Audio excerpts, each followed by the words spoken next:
Let me ask you a question, a simple one. Who brought Catholic to the Philippines? If you answered Ferdinand and Magellan, you are not wrong. But you are not entirely right either, because Magellan was not a priest. He was not ordained.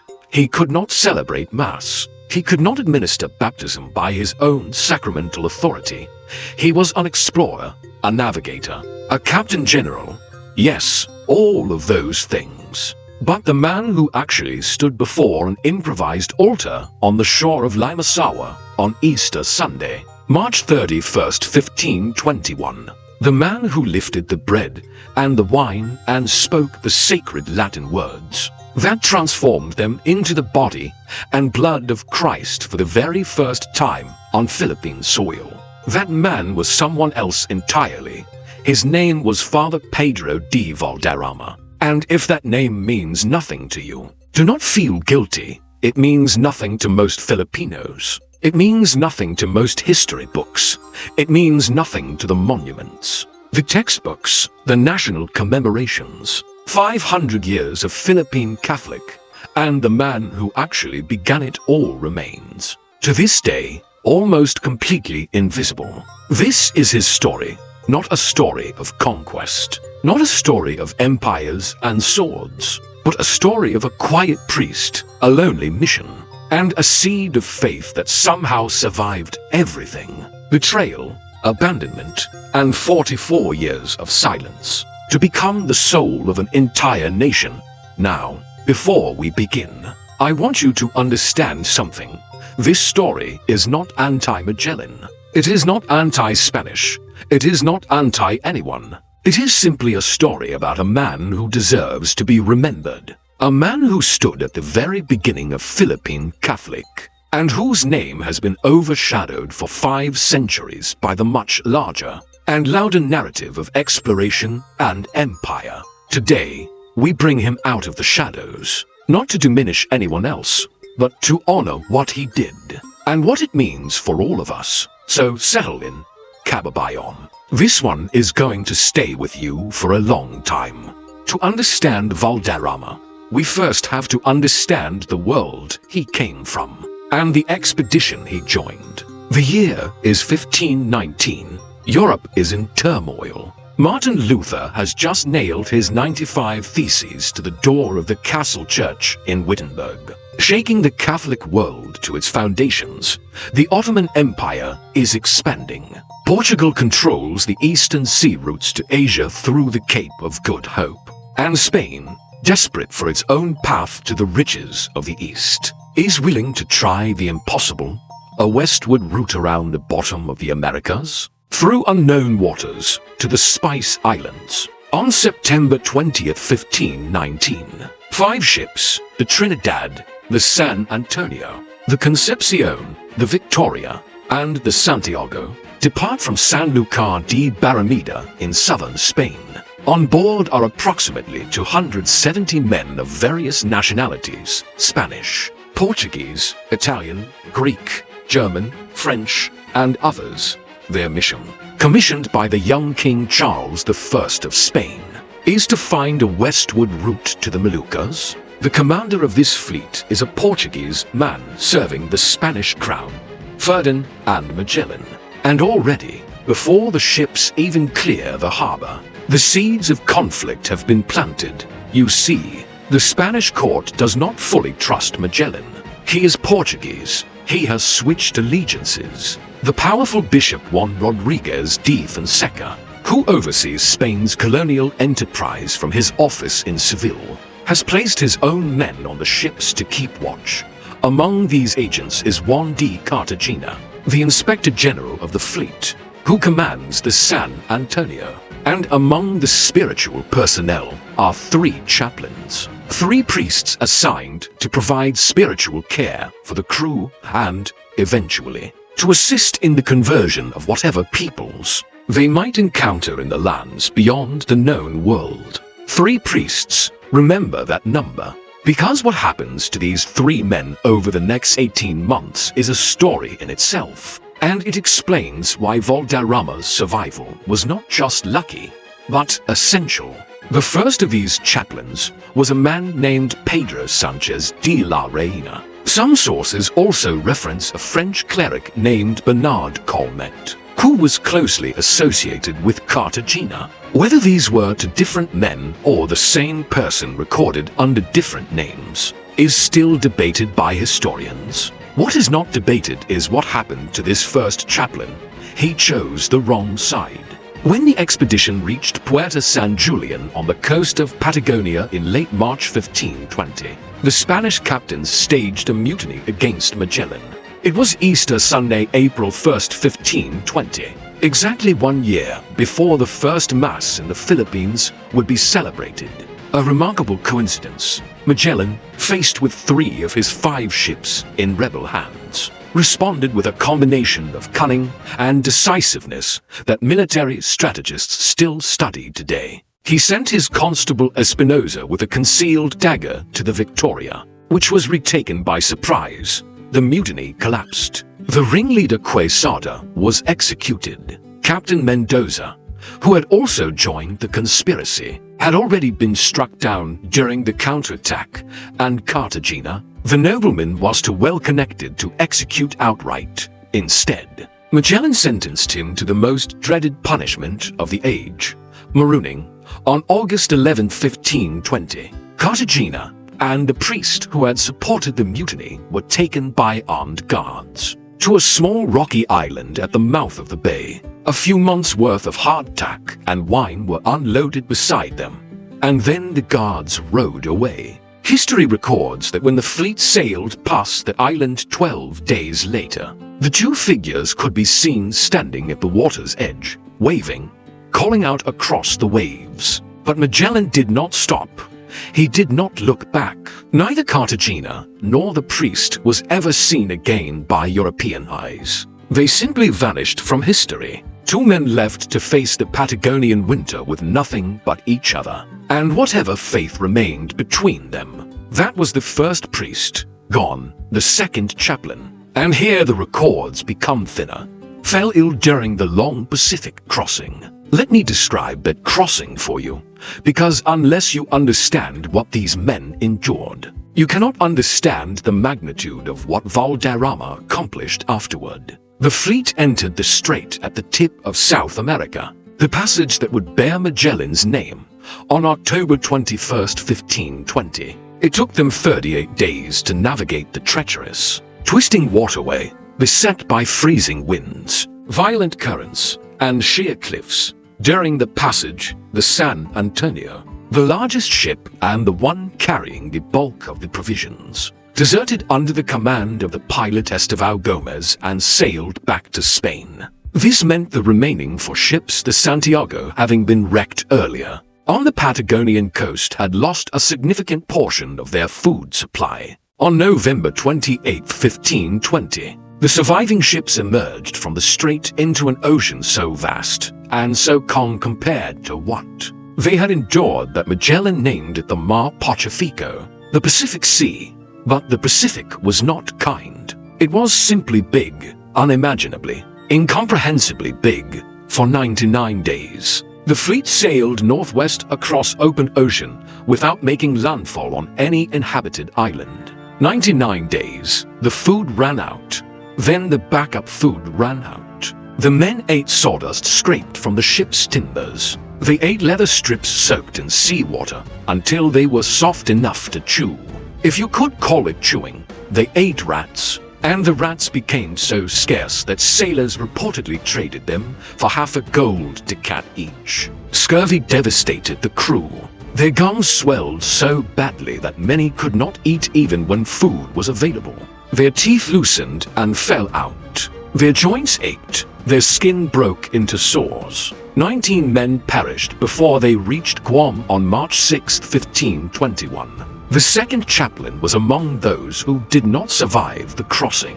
He was buried at sea, somewhere in the emptiness of the world's largest ocean, with no marker and no memorial. That was the second priest, gone, which left only one. Father Pedro de Valderrama, an Andalusian chaplain. Some sources describe him as a secular friar. Others associate him with the Augustinian order. who had somehow navigated the politics of mutiny, the horrors of the Pacific crossing, and the slow disintegration of an expedition that was falling apart around him. He was the last priest standing, the sole surviving spiritual authority in a fleet of starving, exhausted, frightened men, and he was about to walk into history. Think about that for a moment. The entire spiritual mission of the expedition, the mandate from King Charles, the blessing of the church, the solemn charge to bring the gospel to unknown peoples. All of it now rested on the shoulders of one man. Not a bishop, not a theologian, not a famous preacher. Just a parish priest from Andalusia who happened to survive while others did not. Let me add one more detail about the Pacific crossing, because it tells us something important about who Valderrama was. During those 99 days of starvation and sickness, the crew still needed spiritual care. Men were dying. They needed the last sacraments. They needed confession. They needed someone to tell them that their suffering had meaning, that God had not abandoned them in the middle of this terrifying emptiness of water and sky. Valderrama was that someone, while he himself was enduring the same hunger, the same thirst, the same fear. He was also carrying the additional burden of being the sole source of spiritual comfort for more than 200 desperate men. There is no record of him faltering. There is no record of him refusing his duties. He simply kept going, and this, I think, is the quality that defined Valderrama above all others.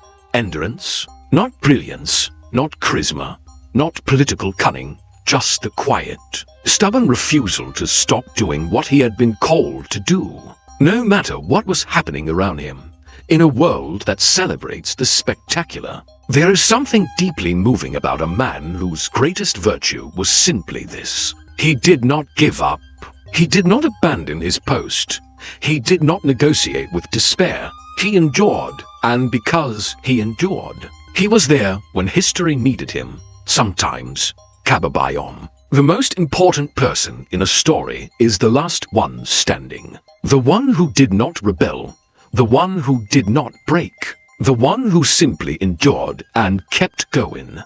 March 16, 1521. After months of open ocean, the lookout on the Trinidad finally spotted land. Mountainous islands rising from the sea. Magellan named the entire archipelago the Islands of St. Lazarus, because the Feast of Lazarus fell near this date in the liturgical calendar. The name did not stick. 22 years later, another Spanish expedition under Ruy López de Villalobos would rename the islands Las Islas Filipinas after Prince Philip of Spain. But on that March morning in 1521, they were simply islands of hope.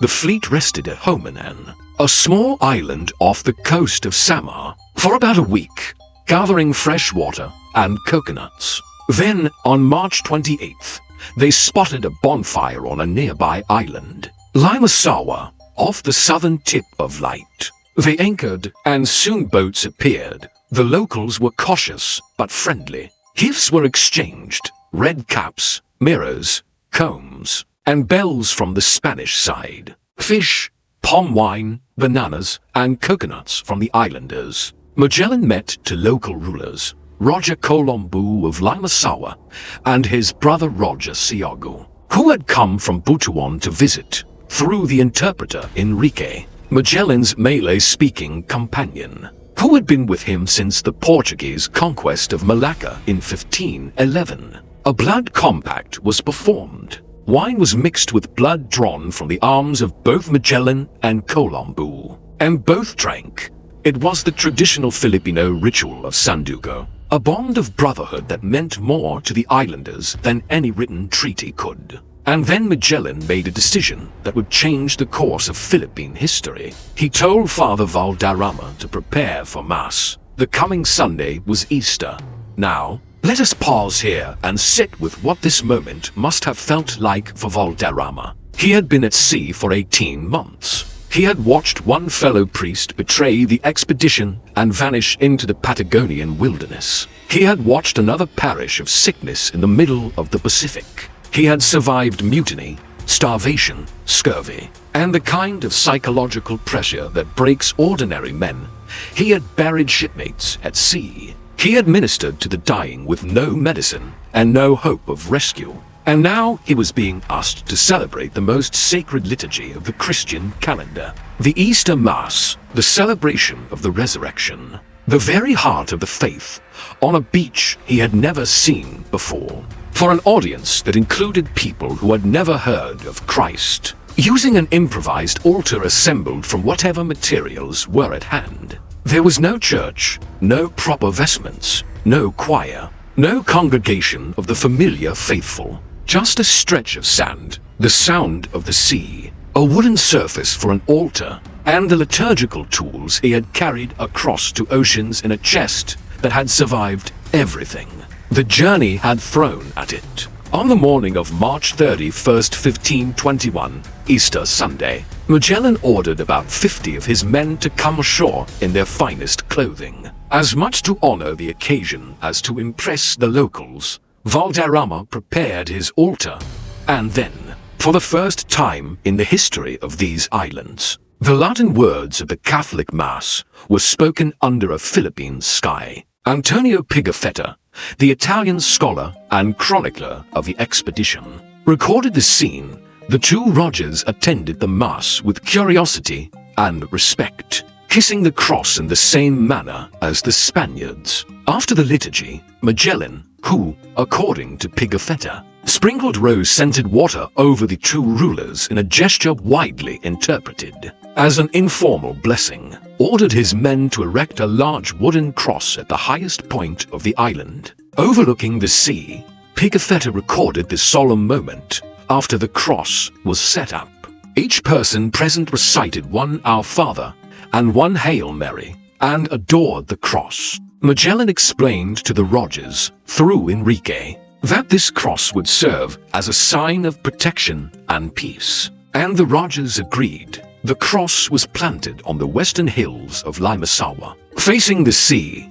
But notice something in every account of this event. The focus is always on Magellan. Magellan ordered the Mass. Magellan explained the faith. Magellan planted the cross. But who actually celebrated the Mass? Who actually performed the sacrament that only an ordained priest could perform? It was Valderrama. Always Valderrama. And yet his name appears only as a footnote. The chaplain, the priest, the friar, never as the central figure of the event that he, and only he, had the canonical authority to perform. There is also a historical question that has occupied Filipino scholars for decades. And it is worth mentioning here because it concerns the very ground on which Valderrama stood that Easter morning. Where exactly was the first Mass held? The Philippine government, supported by multiple panels of historians, the Goncaco panel of 1995, the Legada panel of 2009, and the Moyares panel of 2018, has consistently affirmed that Limasawa in Southern Light was the site. Proponents from Butuan in Agusan del Norte have long challenged this conclusion, arguing that Pigafetta's Mazawa refers to Masao, near modern-day Butuan.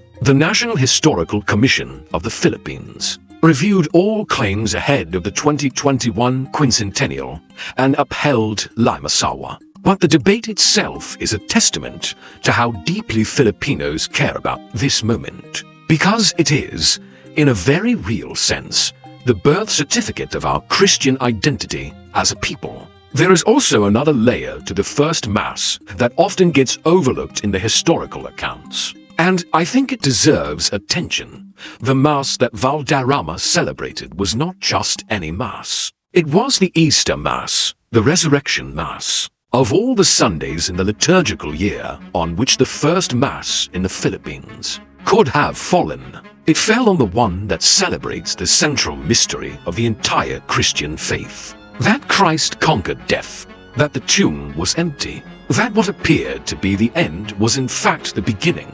For a priest like Valderrama, steeped in the liturgical rhythms of medieval Catholicism, this would not have been lost. He was not simply performing a routine Sunday obligation on some random date. He was proclaiming the resurrection, the promise that death does not have the last word. For the first time in a land where that message had never been heard before. And consider the congregation.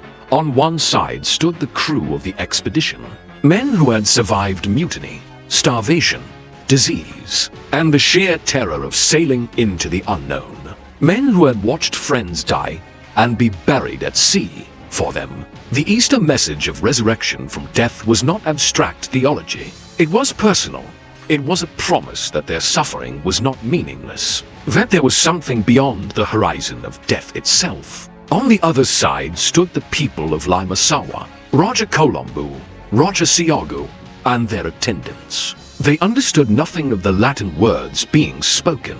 They could not have grasped the theological significance of the Eucharist. And yet Pigafetta records that they participated with reverence, kissing the cross, following the gestures of the Spaniards. Something in the ritual spoke to them. Perhaps the solemnity, perhaps the beauty of the ceremony, perhaps the sincerity of the men performing it. Whatever it was enough. Enough to open a door. Enough to begin a conversation that would continue, through many interruptions and detours, for the next 500 years. From Limasawa, the fleet sailed northwest. Rajah Humabon had told Magellan about a larger, wealthier island, a major trading port where merchants from China, Siam, and the Malay world regularly did business. That island was Cebu, known in the old records as Cebu. Its ruler was Rajah Humabon. The expedition arrived in Cebu on April 7, 1521.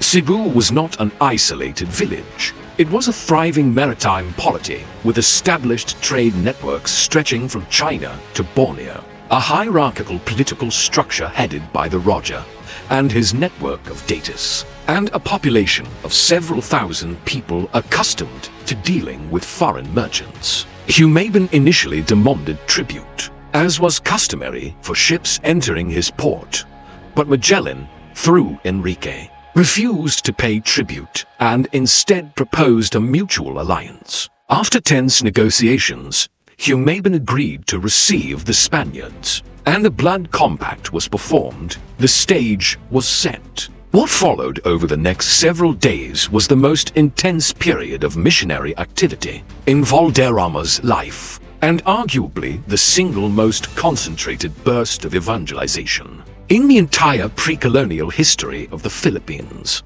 Magellan took upon himself the role of catechist with remarkable personal energy. Through Enrique, who translated from Spanish or Portuguese into Malay, the regional trade language understood by Humabon and his court, Magellan explained the basic tenets of Catholic. He spoke of one God, the creator of heaven and earth. He spoke of the fall of humanity through sin. He spoke of the life, teaching, death, and resurrection of Jesus Christ. He spoke of salvation and eternal life. Pigafetta records that the islanders listened with attention and expressed genuine pleasure at what they heard. But we must be honest about a difficulty that later missionaries would recognize plainly. The chain of communication was fragile, and the theology was necessarily simplified to the point of being incomplete. Magellan spoke in Spanish or Portuguese. Enrique translated into Malay, and Malay was not the mother tongue of the Cebuanos. It was a trade language, comprehensible to the ruling class and merchants, but not to every ordinary person. So when Valderrama and Magellan spoke of the Holy Trinity, of sanctifying grace, of the real presence in the Eucharist, how much of that actually reached the listeners with the depth and precision that the doctrines required? This is not a criticism of anyone's sincerity. It is simply the reality of first encounters across immense linguistic and cultural distances. Magellan also performed what Pigafetta describes as acts of healing, most notably visiting a sick member of Humabon's household and praying over him, after which the person reportedly recovered. These moments were powerful because they demonstrated to the Cebuanos that the God of the foreigners was not merely a distant idea, but an active, compassionate presence. Whether one interprets these events as miracles, as psychosomatic responses, or as coincidences. Their effect on the Cebuano community was undeniable. They opened hearts that theology alone might not have reached. On April 14, 1521, Jubilate Sunday, the third Sunday after Easter, the great baptism took place. A platform had been prepared in the central square of Cebu. The ceremony was public, communal, and deeply significant. Rajah Humabon came forward first and received the sacrament of baptism from Father Valderrama. He was given the Christian name Carlos in honor of King Charles I of Spain. His chief consort, Rajah Humabon, was baptized as Juana after the king's mother, Queen Juana of Castile, and then the baptisms continued. Pigafetta recorded that approximately 800 souls were baptized that day, men, women, and children. He described Queen Juana as young and beautiful, dressed in a black and white cloth, with her mouth and nails painted bright red. But the most theologically significant detail Pigafetta recorded was this. When Juana was shown 3 images, a bust of Christ as the ex-homo, an image of the Blessed Virgin Mary, and a small wooden statue of the child Jesus, she was, in Pigafetta's words, seized with deep emotion. She wept, and she asked for baptism. That small wooden statue, dark wood, about 12 inches tall, carved in the Flemish style, dressed in the fashion of a Spanish monarch, holding a scepter in one hand and a golden orb surmounted by a cross in the other, was the Santo Niño de Cebu, and Rajah Humabon chose it above the other images. She received it not as a foreign artifact, but as something that spoke to her, in ways the other images did not. The face of a child, innocent and serene, crowned and yet approachable, powerful and yet gentle. Magellan gave it to her as a baptismal gift. She asked that it replace her ancestral idols, and from that moment, the Santo Niño began its extraordinary 500-year journey through Philippine history. A journey that would see it survive fire, war, revolution, and natural disaster to become the most beloved religious image in the country. Valderrama performed all 800 baptisms. Think about the physical and spiritual demand of that. The repeated pouring of water, the speaking of names, the signing of crosses, the prayers 800 times, and each one, in the eyes of the Catholic Church, was a complete and valid sacrament, bringing a new soul into the body of Christ. But there was a shadow over this day. Magellan, emboldened by the mass conversion, urged Humabon to order his people to destroy their old shrines and ancestral worship objects. The Cebuanos complied, or appeared to comply, but dismantling centuries of deeply held belief in a matter of days is not the same as genuine conversion.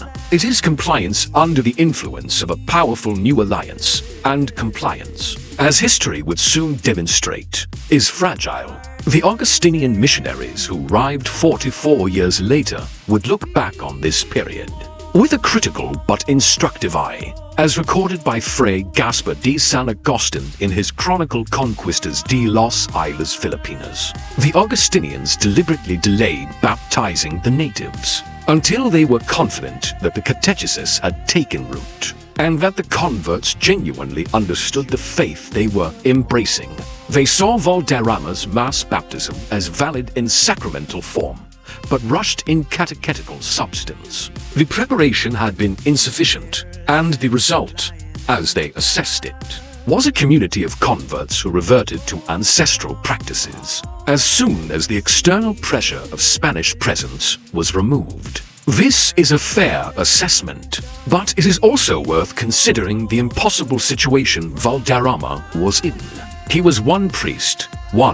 He had no fellow chaplains. He had no training in any Philippine language. He was dependent on a chain of translation that ran through a Malay-speaking companion, who was himself in a complex and vulnerable position. He had perhaps 2 weeks, at most, before the fleet would move on. And he had 800 people who, by every contemporary account, appeared genuinely eager to receive the sacrament. What would you have done, Kababayon? Would you have turned them away? Would you have said, "Come back in 6 months when the catechesis is complete"? In theory, perhaps, but in the reality of that moment, standing on the shore of an island at the edge of the known world, facing people who were asking to be baptized, knowing you might never return, what would you have done? There is also a deeper question here, one that resonates through the centuries of Philippine Catholic history. Was the conversion of Cebu an act of genuine evangelization, or was it inseparably entangled with the political alliance between Magellan and Humabon? Did the Cebuanos embrace baptism because they were moved by the message of the gospel, or because they calculated that an alliance with these powerful foreigners was in their strategic interest? The honest answer is probably both, and that complexity is not unique to the Philippines. Throughout the history of Catholic, faith and political calculation have often walked side by side.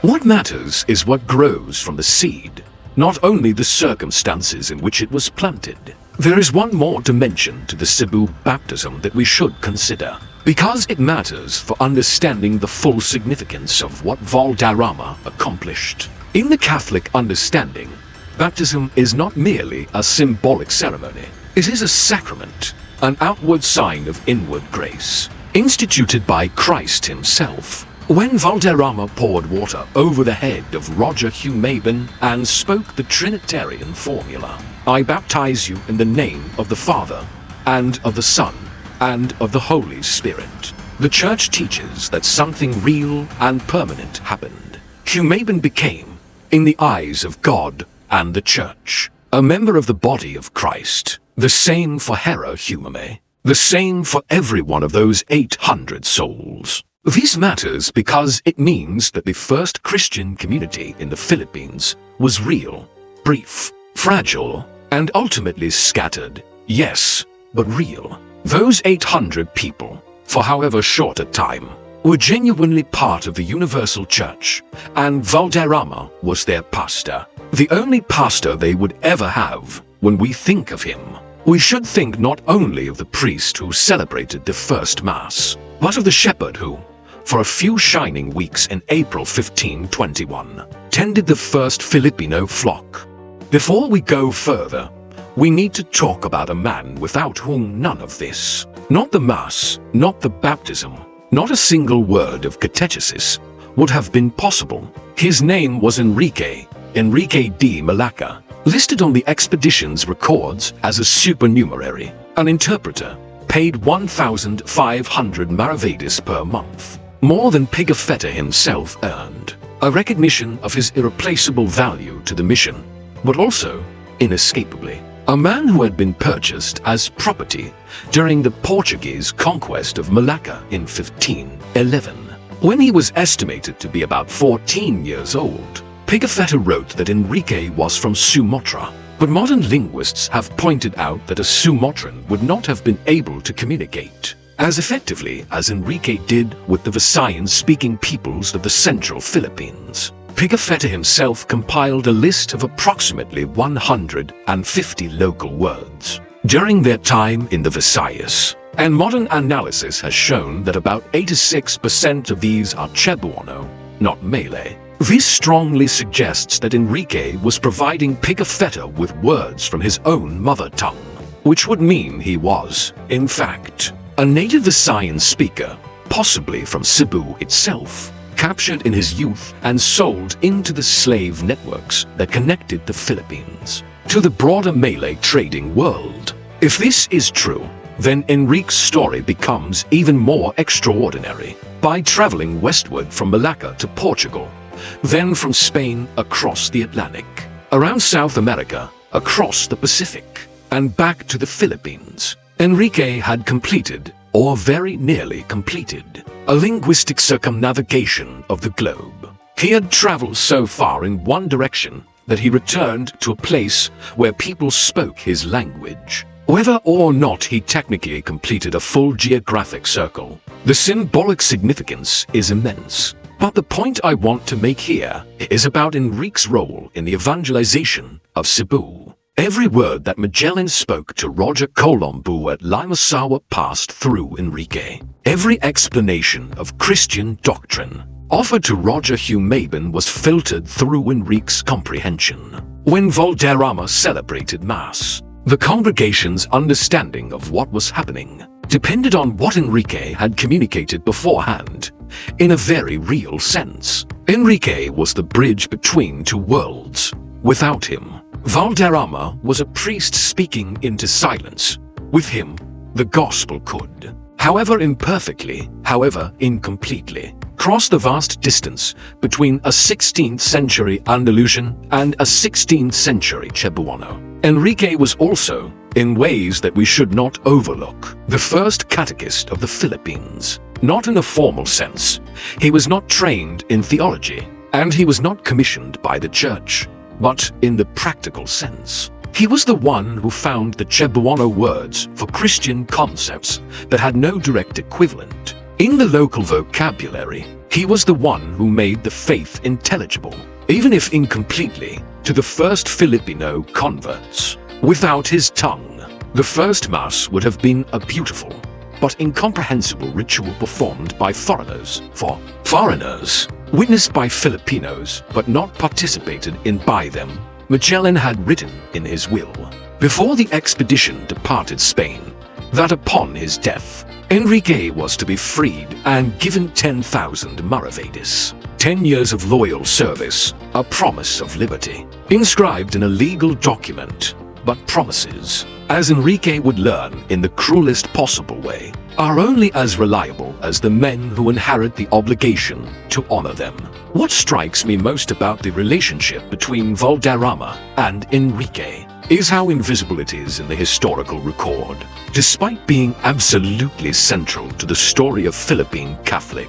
We know that Valderrama celebrated the Mass and performed the baptisms. We know that Enrique was the interpreter who made communication with the Cebuanos possible, but we have no record of any direct conversation between the two men. We do not know if Valderrama discussed theology with Enrique, if he catechized him privately, if he asked Enrique how to express Christian concepts in Malay or Cebuano. We do not know if they prayed together, or if Valderrama saw Enrique as a fellow Catholic, which he was, having been baptized years earlier, or merely as a useful tool of communication. This silence in the record is itself revealing. It tells us that the chroniclers of the expedition, including Pigafetta, were focused on the powerful, on Magellan, on the Rajahs, on the spectacle of conversion, and not on the quiet mechanics of how the faith was actually communicated. The priest and the interpreter, working together at the most fundamental level of the missionary enterprise, were both rendered invisible by the narrative priorities of their time. In a story already full of ironies, this may be the deepest one. The two men most essential to the birth of Philippine Catholic are the two most overlooked.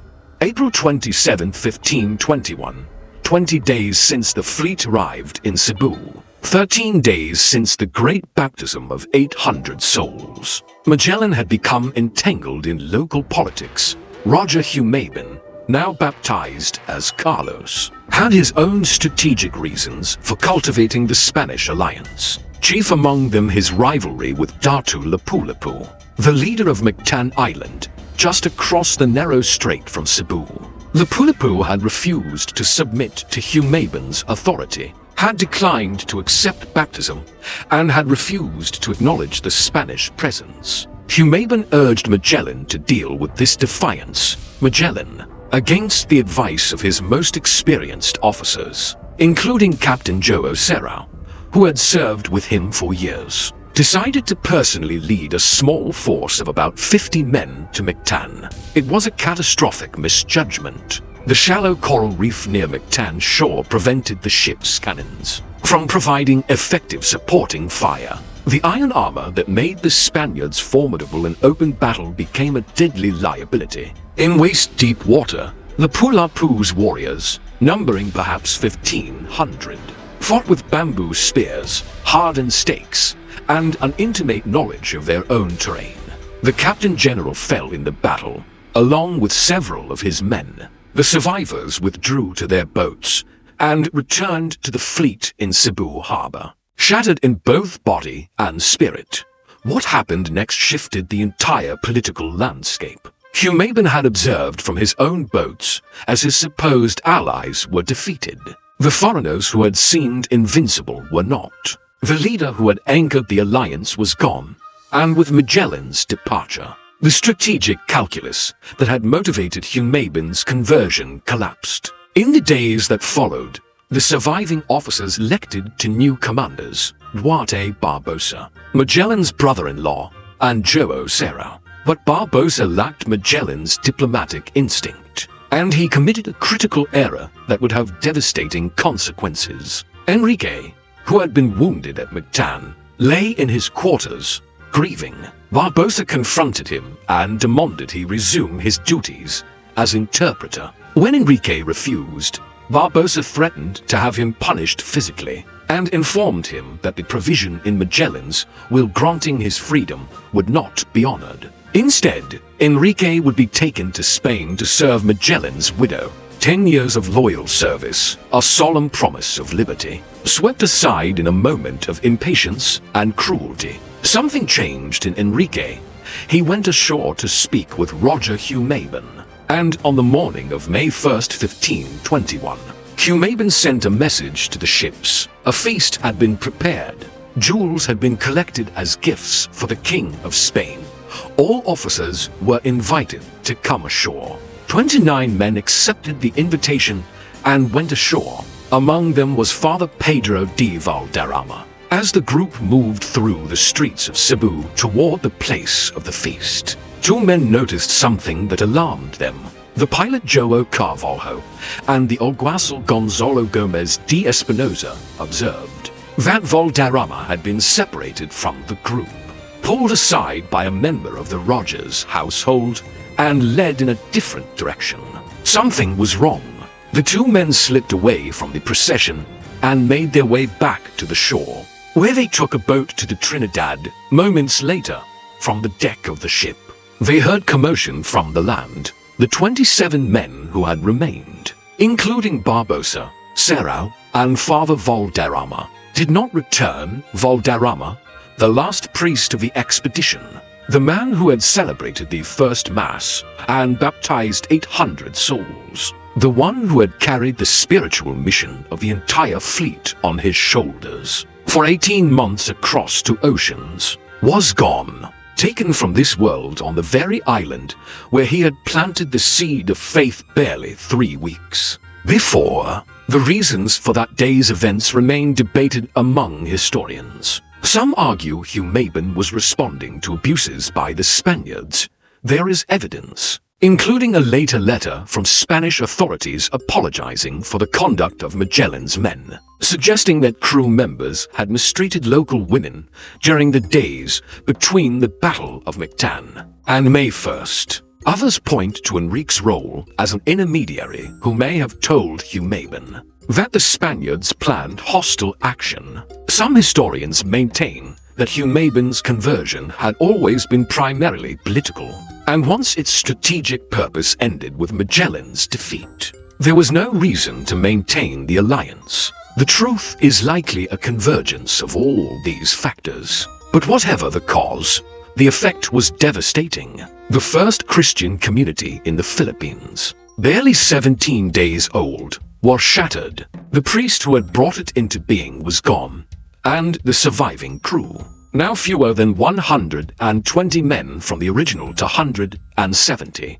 fled Cebu in their remaining ships. They burned the Concepcion near Bohol because they no longer had enough crew to man 3 vessels. And then, under the eventual command of Juan Sebastian Elcano, the Victoria limped home to Spain, arriving on September 6, 1522, with just 18 survivors from the original expedition. They left behind a wooden cross on a hill, a memory of Latin prayers on a beach, and a small wooden statue of the child Jesus in the hands of a woman named Juana. The remnants of the expedition continued their journey under a series of commanders, first Carvalho, then Espinosa, then finally Juan Sebastian Elcano, the surviving crew wandered through the islands of Mindanao, Palawan, and Borneo, searching for the Spice Islands. They eventually reached the Moluccas, loaded the Victoria with cloves, and Elcano undertook the perilous return voyage westward across the Indian Ocean,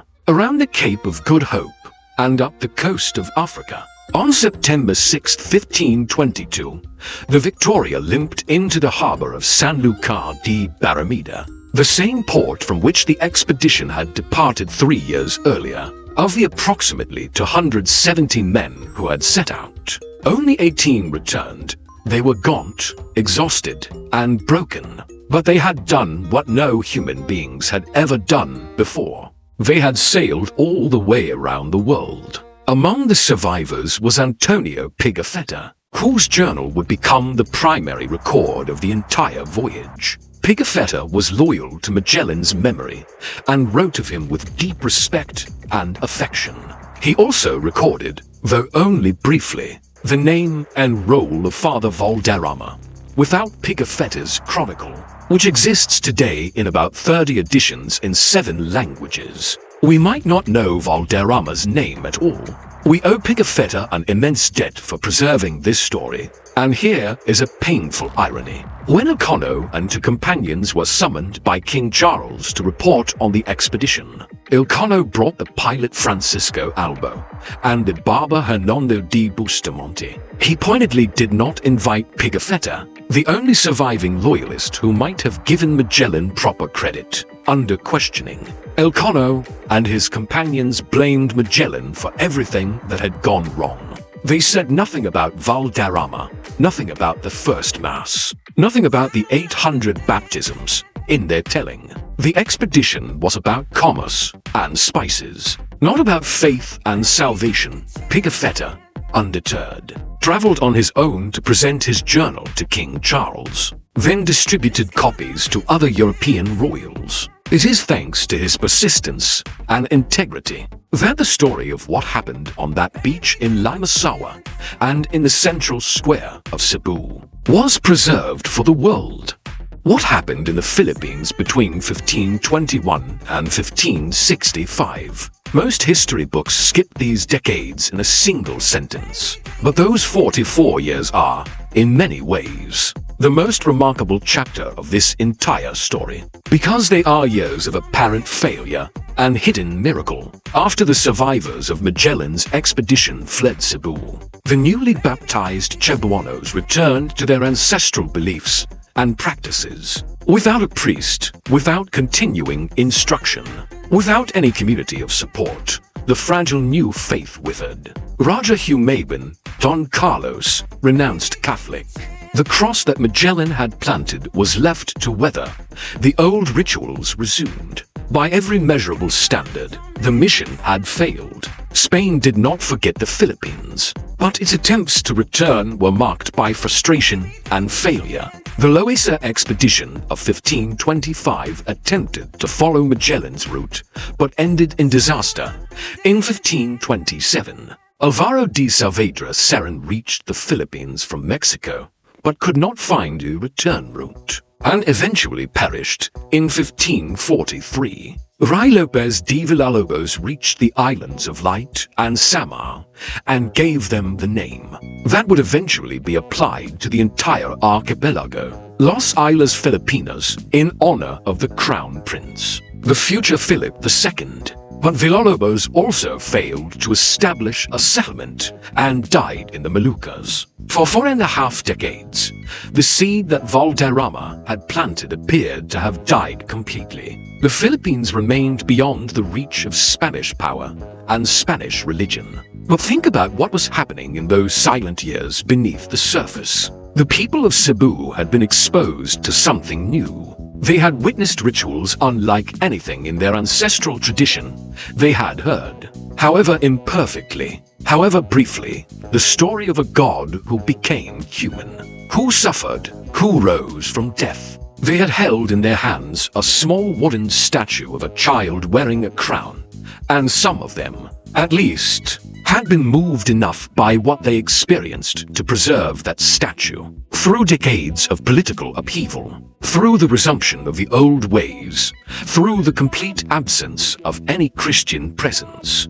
we sometimes think of faith as something that requires constant reinforcement, weekly masses, regular catechesis, a functioning parish structure, and for most people, that is true.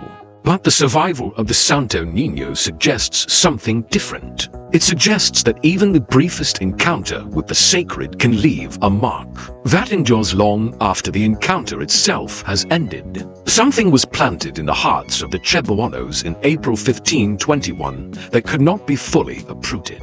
Even when the planters themselves were gone, call it grace, call it cultural memory, call it the mysterious workings of the Holy Spirit. Whatever name you give it, the result was the same. The Santo Niño survived. And because it survived, everything that followed became possible. But here is where the story takes a turn that believers call providential, and historians call remarkable. The statue of the Santo Niño, the image of the child Jesus that Magellan had given to Queen Juana, survived. How? We do not know. Who preserved it? We cannot say with certainty.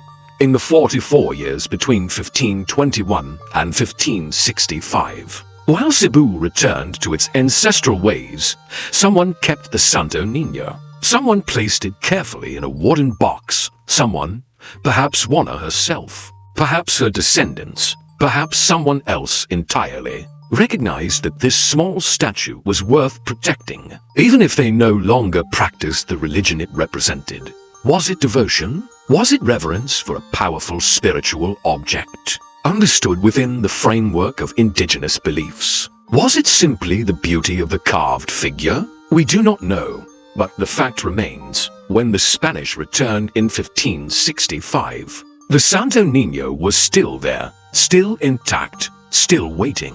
In 1565, a new expedition arrived. It was led by Miguel Lopez de Legazpi, a seasoned Basque administrator, and guided by Fray Andrés de Urdaneta, an Augustinian friar and master navigator, who had actually participated in the earlier Loaisa expedition decades before, spent years in the East Indies, and then entered the religious life. Urdaneta was accompanied by four fellow Augustinians, Fray Martin de Roda, Fray Diego de Herrera, Fray Pedro de Gamboa, and Fray Andrés de Aguirre, a sixth friar. Fray Lorenzo Jimenez de San Esteban had been selected but passed away before departure. These 5 Augustinians were different from Valderrama.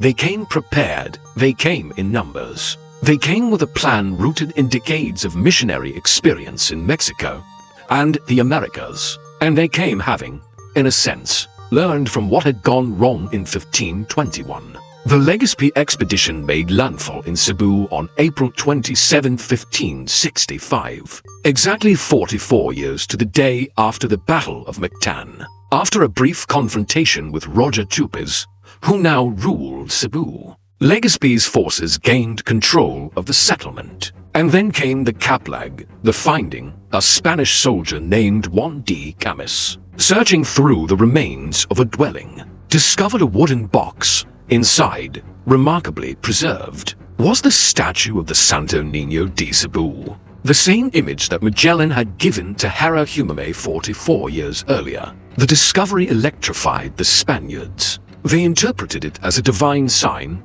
proof that God had chosen these islands, that the seed planted in 1521 had not perished, but had been waiting, dormant, preserved by mysterious hands, for the right moment to bloom again. Legazpi named the settlement the Villa del Santissimo Nombre de Jesus. The Augustinians enshrined the Santo Niño in the first church they built, which would eventually become the Basilica Minor del Santo Niño de Cebu, one of the most important Catholic pilgrimage sites in all of Asia. The Augustinians then began the systematic, sustained evangelization of the Philippines. Fray Martin de Roda mastered the Cebuano language within months. The friars compiled vocabularies and grammar books, the Vocabulario de la Lengua Bisaya, the Vocabulario de la Lengua Tagala, which, ironically, became the primary written records of the Philippine languages, preserving them for future generations. They delayed baptism until they were confident that the converts truly understood the faith. They established the reduction system, gathering dispersed populations into organized communities centered around a church. And they stood as defenders of the native population against abuses by Spanish soldiers and encomenderos. Fray Martin de Roda deserves special recognition. He became the first prior provincial of the Augustinian province of the Most Holy Name of Jesus of the Philippines. He defended indigenous rights. He led the first diplomatic mission from Spain to China in 1575. He passed away in 1578 at sea, returning from an expedition to Borneo. Another priest who gave his life in the service of the gospel far from home. Another name largely forgotten by popular history. After the Augustinians came the other great missionary orders, the Franciscans in 1577, the Jesuits in 1581, the Dominicans in 1587, and the Augustinian Recollects in 1606. Together, these 5 pioneer congregations would evangelize the Philippines, from the northernmost coast of Luzon to the southern Visayas, building churches that still stand, establishing schools that still teach, and planting a faith that still grows, the churches of the Augustinians. From the San Agustin Church in Intramuros,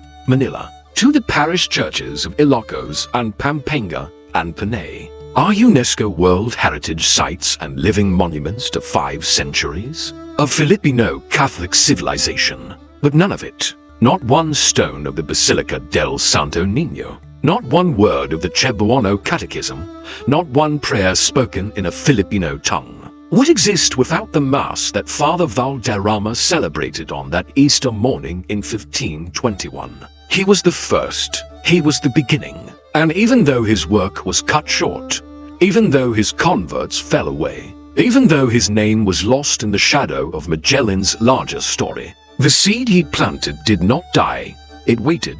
And when the Augustinians arrived, it was still there, in the form of a small wooden statue, preserved by unknown hands, waiting to bloom again. The connection between Valderrama and the Augustinians is more than chronological, it is spiritual. The Augustinians explicitly understood themselves as continuing the work that Valderrama had begun. When they found the Santo Niño in 1565, they did not see it as an isolated relic. They saw it as evidence of a living thread connecting their mission to the first Mass of 1521. The statue was proof that the seed had survived. Their task was to nurture what had already been planted, not to start from scratch. This is why they gave their Philippine province the name Most Holy Name of Jesus. The Santo Niño, it was not just devotional, it was historical. It acknowledged that the Santo Niño was the physical link between Valderrama's fleeting mission and their own permanent one. Over the following centuries, the Augustinians and the other religious orders would build a Catholic civilization in the Philippines that has no parallel in Asia. They established universities, the University of Santo Tomas, founded by the Dominicans in 1611, is the oldest existing university in Asia. The University of San Agustin in Iloilo, established by the Augustinians in 1904, became the largest Augustinian educational institution in the world. They built hospitals, introduced the first banking and water systems, wrote the first grammars and dictionaries of Filipino languages, and constructed the magnificent stone churches that still stand today. San Agustin Church in Intramuros, the churches of Paui, Miagao, and Santa Maria, all recognized as UNESCO World Heritage Sites. These are the fruits of the seed that Valderrama planted. He never saw them. He could never have imagined them. But they grew from the soil he was the first to break.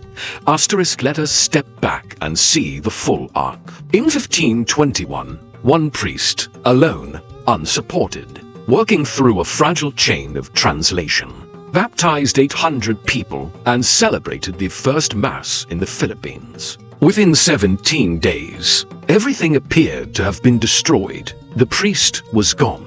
The converts reverted. The expedition fled. By every earthly measure, Valderrama's mission was a failure. And yet, 500 years later, the Philippines is home to approximately 86 million Catholics, the third largest Catholic population in the world, after Brazil and Mexico. Roughly 80% of the population identifies as Catholic. Filipino Catholics serve as the backbone of parish communities across the globe. In the Middle East, in Europe, in North America, in East Asia, the Philippine Catholic Church is one of the most vibrant, passionate, and globally influential in the world. There is a verse in the Gospel of John, chapter 12, verse 24, that speaks directly to this.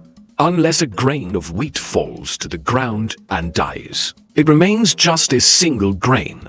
But if it dies, it produces much fruit. Valderrama was that grain of wheat. He fell on the soil of Cebu, and from that falling, from that apparent failure, came a harvest beyond anything he could have imagined.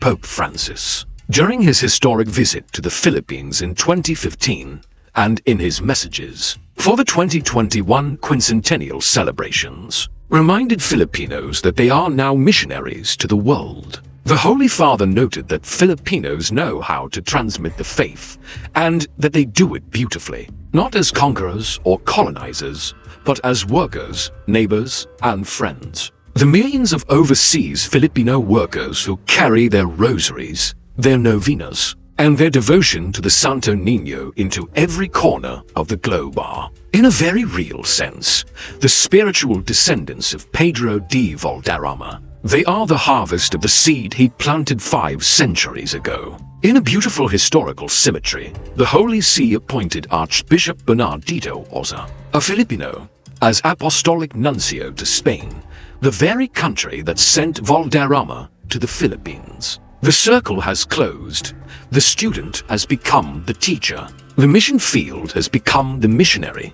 I want to end this story with a reflection, not about dates and names and battles, but about meaning. We live in a world that celebrates the famous. We remember the explorers, the conquerors, the leaders who stood in the spotlight.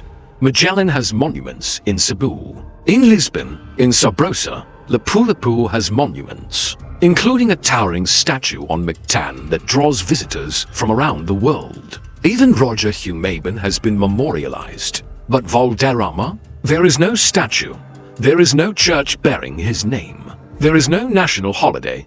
His name appears in footnotes and academic papers, never in headlines or on banners. And I believe that is exactly the point of his story. Because the work of faith is not the work of fame. The people who build the foundations are almost never the people who receive the credit. The teacher who shapes a child's character is forgotten when the child grows up to accomplish great things. The parent who prays every night is invisible in the biography of the saint they raised. The parish priest who baptizes thousands over a lifetime of quiet service is unknown outside his own community. These are the hidden builders, the invisible laborers, the ones who lay the first stone and never see the cathedral. Valderrama did not come to the Philippines to be remembered. He came because he was a priest. And this is what priests do. They go where they are sent. They celebrate the sacraments, whether the congregation is 800 or 8. They plant seeds they will never see grow. And they trust, they must trust, that God will bring the harvest in ways and times that are beyond human calculation. And let us not forget the other unnamed faithful in this story, the unknown Cebuano, or Cebuanos, who preserved the Santo Niño for 44 years. That anonymous act of preservation is, in its own quiet way, as important as Valderrama's baptism, because without it, the Augustinians would have arrived in 1565 and found nothing. No relic, no sign, no physical link to the first planting of the faith. The Kaplag would not have happened.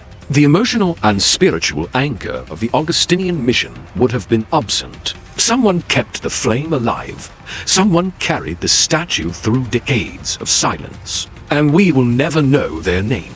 The Filipino concept of bayanihan, the spirit of communal unity, of carrying a shared burden together, speaks to this truth. The faith was not brought to the Philippines by one man or one expedition. It was carried by a chain of hands, Valderrama's hands, which blessed the water, Juana's hands, which held the Santo Niño, the unknown hands that preserved it, Ordinator's hands, which carried it to a new altar, Rajah's hands, which wrote the first catechisms in Cebuano, and the hands of millions of Filipino faithful who, generation after generation, have passed the faith from parent to child, from Lola to Apo, from one heart to the next. And there is another Filipino value that illuminates Valderrama's story, kapwa, the deep sense of shared identity, the recognition that your story and mine are connected, that the stranger and the neighbor are one.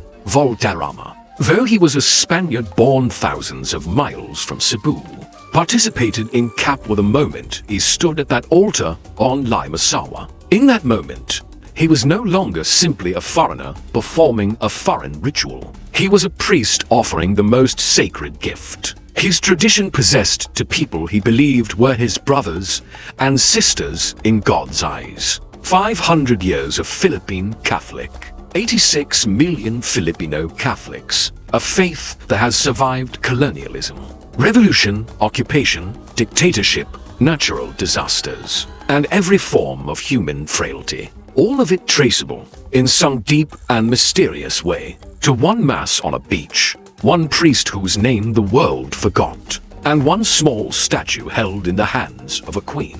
Father Pedro de Valderrama, the priest nobody remembers. But perhaps, kababayan, after today, you will. And perhaps you will also remember this. Every time a Filipino nurse in a hospital in Riyadh pauses to say a quiet prayer before her shift. Every time a Filipino seaman on a cargo ship somewhere in the Atlantic pulls out his rosary in the darkness of his cabin. Every time a Filipino grandmother in a small apartment in Hong Kong gathers her employer's children and teaches them to say grace before meals. Every time a young Filipino worker in Rome lights a candle at a church he has never visited before, in a language he does not fully understand and feels at home. Every one of those moments is an echo of what happened on that beach in Limasawa 500 years ago. The mass that Valderrama celebrated, the seed that he planted, the faith that has traveled from one end of the earth to the other in the hearts and hands and prayers of the Filipino people. That is his legacy, not a monument, not a holiday, not a page in a textbook, but a living faith, carried by a living people, to every corner of a world that Valderrama himself never had the chance to see. He planted the seed. You are the harvest. Before you go, I have a small request. If this story moved you, if it made you see the birth of our faith in a new light, share it. Share it with your Lola who prays the rosary every morning. Share it with your friend who thinks Philippine history is boring. Share it with your kabayan working overseas who carries their Santo Niño in their suitcase, wherever they go. Because this is their story too. This is our story. Hit subscribe if you want more untold stories from Philippine Catholic history. We have so many more to tell. Stories of forgotten saints, unknown heroes, and quiet miracles that shaped the soul of our nation. Stories of the Augustinian friars who walked barefoot through the mountains of Ilocos to preach the gospel. Stories of the Filipino priests who stood up against colonial injustice. Centuries before Rizal was born. Stories of the ordinary believers, the farmers, the fishermen, the mothers and grandmothers, who kept the faith alive through war, occupation, and every trial their islands have endured. Ring that bell so you never miss an episode.